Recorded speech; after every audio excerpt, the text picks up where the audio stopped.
Hey everybody, and welcome back to Front-End Expert. In this video, we will be discussing the box model, which explains how elements are displayed on the page, specifically using margin, border, padding, and the actual content of those elements.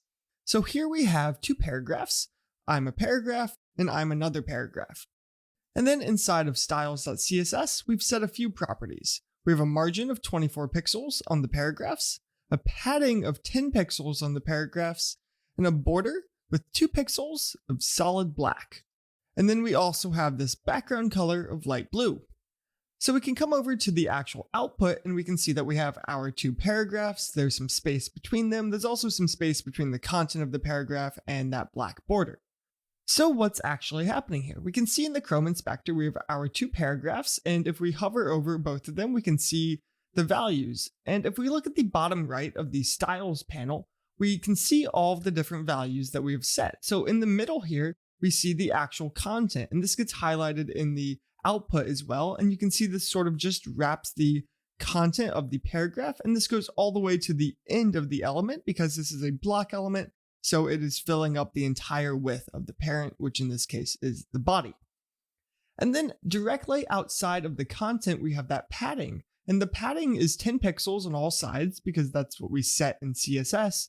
And this is space in between the content and the edge or the border.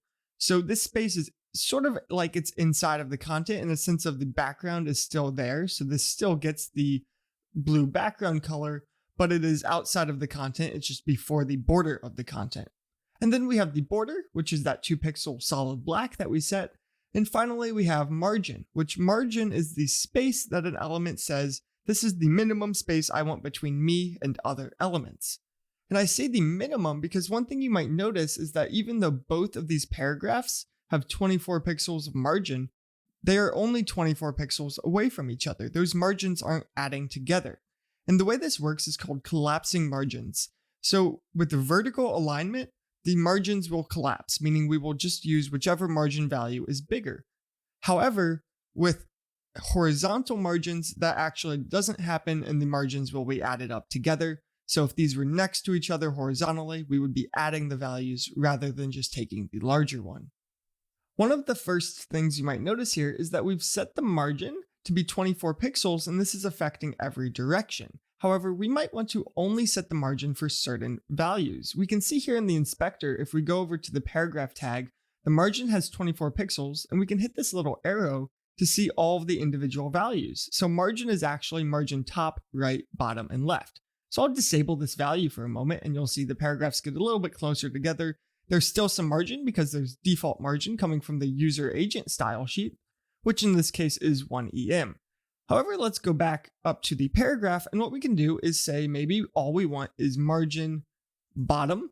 And we want this to be, let's put something pretty big so it's easy to see, 48 pixels. And now you'll see this is essentially pushing the element below the first paragraph down.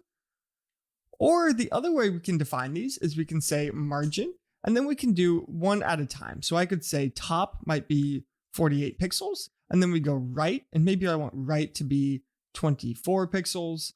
And then we do bottom, and maybe I don't want any bottom margin, so I'll do 0. And then we can do left margin, and let's say I want just 10 pixels on the left. And again, what this does is top, right, bottom, left. It goes clockwise, starting from 12 o'clock, and you can see those same values if we open this up.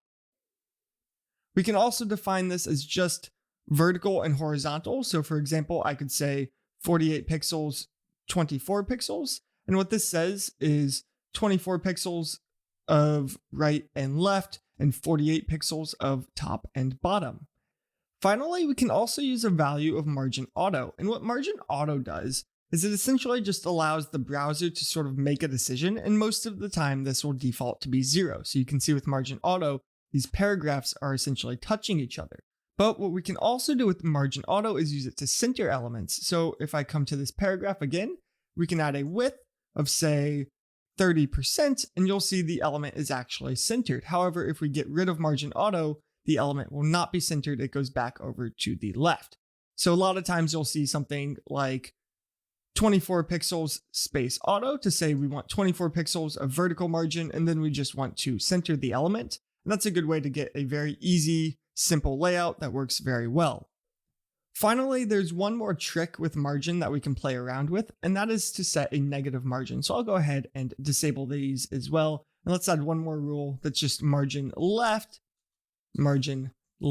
and say negative 10 pixels. And what this is going to do, as you just saw, is it is going to shift the elements 10 pixels over to the left. So while margin generally pushes elements away, negative margin pulls it closer to the elements on the side of it. So in this case, just to the edge of the body.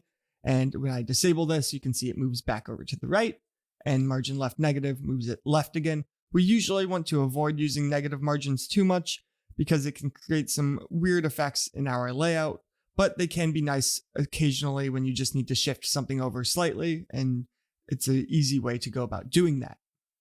Finally, let's take a look at this inline element. So I'm going to disable the margin left and move into this paragraph and look at this inline emphasis tag. So with this emphasis tag, let's set a margin and say 24 pixels. Now what you'll see is that the horizontal margin is working. It's pushing the text away, and the word paragraph actually even went to a new line because the paragraph ran out of space, but it's not making any vertical margins. It's not pushing anything vertically 24 pixels away from it. And when I highlight the EM, you don't even see that vertical margin. The reason being that vertical margins have no effect on inline elements. And this is true of padding as well, so vertical padding on an inline element does nothing either.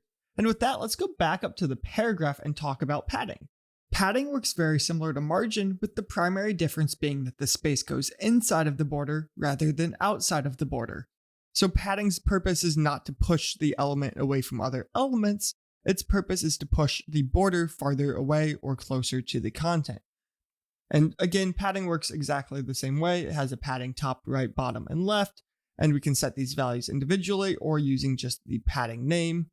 That said, one thing worth pointing out is that not everything works the exact same. For example, padding cannot take a negative value. So if I were to give this a padding value of, say, negative 10 pixels, it's just going to give me this little yellow warning to say that this is an invalid property. So I'll go ahead and change this back to 10 pixels and it will work again. And finally, let's take a look at how we can edit the border. So here you can see we have a border of 2 pixels solid black. We can disable that and the black border goes away.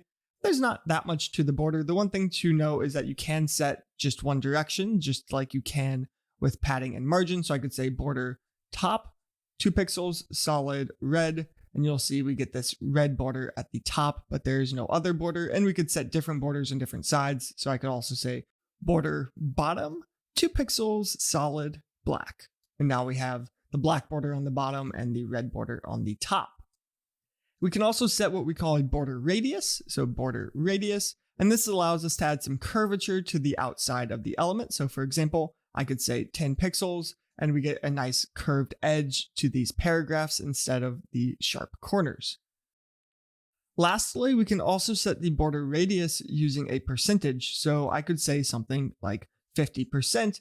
And since the radius of a circle is half of the diameter or half of the width, setting the border radius to 50% essentially says that we want a circular shape. And if this was actually a square, so if I changed the width to say 300 pixels and gave it a height of 300 pixels as well, you'll see that now we actually have an exact circle. And the reason for this is that the radius, again, is half of the diameter. So by setting the border radius to half of the size of the element, we are setting it to the exact length of the radius, which is creating a perfect circle. You will notice though that the text is actually no longer even inside of the circle. And the reason for that is that we still use the box model. Even though it looks like a circle, this is still a box. So if I hover over the paragraph, you'll see the shape of the content is still rectangular. We just have this border that is a circular shape. And because of that, the text is outside of that border. However, we could center the paragraph text using Flexbox or some other properties that we'll see later on in the crash course, and then get a effect where we have a circle with centered text inside of it. But anyways, for now, I will get rid of this border radius and we will go back to what we had. Let's get rid of the width and height as well and make this bigger once again. And finally, to recap, let's take one last look at the box model. So inside in the middle, we have the content. This is the actual content of our element. And then outside of the content, we have the padding. This is space between the element and the border. And background colors will affect this because the background color affects inside of the border. And then we have the border, which is the edges of the element. We can set the top, right, bottom, left all differently. We can also set a border radius to give rounded edges. And finally, we have the margin, which defines the space in between two different elements. With vertical spacing, this is going to be collapsed, whereas horizontal spacing, it will add the values together. And that's all there is to the box model. It's fairly straightforward, but it's also a very powerful way to lay out our elements. And with that, that's going to be the end of this video. I hope you enjoyed it, and I'll see you in the next one.